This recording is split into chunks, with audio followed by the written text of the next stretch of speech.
Lionsgate and Hit Factory have teamed up to give us another slate of new kids releases, and these are always a big hit in my house, so I'm very excited to see them. The first one that's pretty neat is the new Sprout-themed DVD called Let's Grow, Lend a Helping Hand. This is a new series only on DVD, and it teaches kids and parents how to work together. That's sort of the theme of the disc.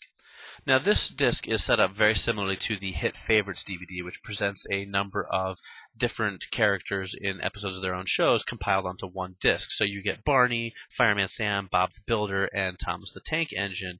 So that's really nothing particularly new. But this time around, they've imported, so to speak, Kelly and Chica from the Sprout Sunny Side Up show, and they kind of run through the episodes as your hosts. So if you don't get the Sprout Network, which I don't, my kids only get to watch it on demand, this is kind of a neat bonus because you get a chance to see Kelly and Chica doing their thing and kind of exposing your kids to a little bit more talking about the episodes of the shows rather than just throwing at them a bunch of episodes and expecting them to kind of pull the themes from it themselves. Here they talk about the things that parents and kids can do together, activities, stuff like that, working together.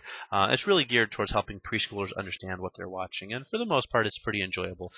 Chica is a chicken puppet, for those of you who don't know, so it's not something that kids are going to get bored by. It's not two co-hosts kind of sitting and talking a la The View. It's a lady and a chicken puppet talking about things, which, of course, is a little more interesting to the young ones.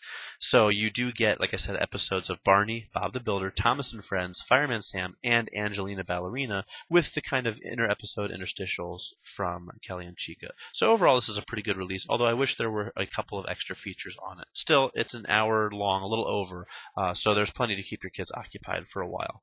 Next up, we get Splish Splash Splosh, the newest Thomas release. And this is a pretty exciting one because it's a CGI animated version, much like the Hero of the Rails, which is my favorite of the Thomas movies so far. I've watched a lot of Thomas. My kids really enjoy it, and frankly, I find it can be a little bit boring, just the train sets moving back and forth, back and forth, back and forth. So when Hero of the Rails came out and it was fully animated with a full story and much more developed characters, I found it to be quite enjoyable, and my kids have really loved it as well.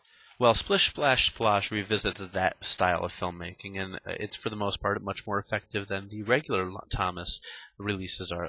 My kids liked it. I certainly enjoyed watching it much more than I do any of the other Thomas stuff, and it's a pretty good little film altogether.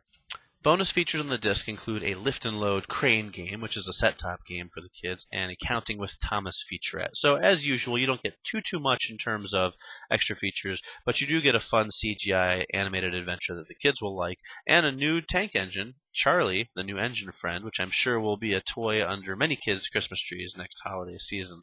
So definitely check out Thomas Splish Splash Splosh if your kids are a fan of that particular series. Next up, we have the best of Bob the Builder, and hey, it's a greatest hits of Bob the Builder. Personally, not a gigantic fan of Bob the Builder. My kids, they'll watch it a little bit, but only in short spurts. I think, frankly, it's kind of a little bit on the dull side, at least for my kids who are pretty young. Maybe when they're a little bit older, the construction aspect will appeal to them more, but so far they haven't really gotten into it. That being said, this is an excellent disc if your kids are a Bob the Builder fan. You get pretty much about 3 hours worth of material, which is much longer than the usual discs that come out from Hit Factory, which tend to average between 45 minutes and an hour. You get a number of Bob the Builder episodes and a handful of new extra features, including a 30-minute story called On-Site Trains, which is part of the Bob the Builder On-Site series. If you've been watching some of the previous DVDs, you've seen those before. Building a new Bob machine mix-up game, and if you're on Bob's team game. So this is a pretty good release in terms of Bob the Builder as far as that goes. You really can't argue. It's one of the more comprehensive discs that they've put out in quite some time, and if your kids are into Bob, they'll really enjoy this disc because it really does offer a lot more than the standard Bob disc does. Finally, we have Barney, Please and Thank You, which is a pretty standard release from the Big Purple Dinosaur. You get 20 songs and the standard Barney, Baby Bop, and BJ fare as they wander around and have adventures with kids and sing their songs. And of course, this particular disc focuses on what else but saying please and thank you. All kicked off when Baby Bop forgets to say please and thank you. My kids like Barney. It's not a show that I think any adult can really get all that wrapped up in, but the kids like it. You get over an hour's worth of running time out of the disc, so really there's not much to complain about. In terms of extra features, you get a couple of Baby Bop's Tea Party games, cakes, cups, and colors, and alphabet cookies. So really this is a pretty standard Barney release from Lionsgate and Hit, but if your kids are Barney fans, then you know you probably have to have it.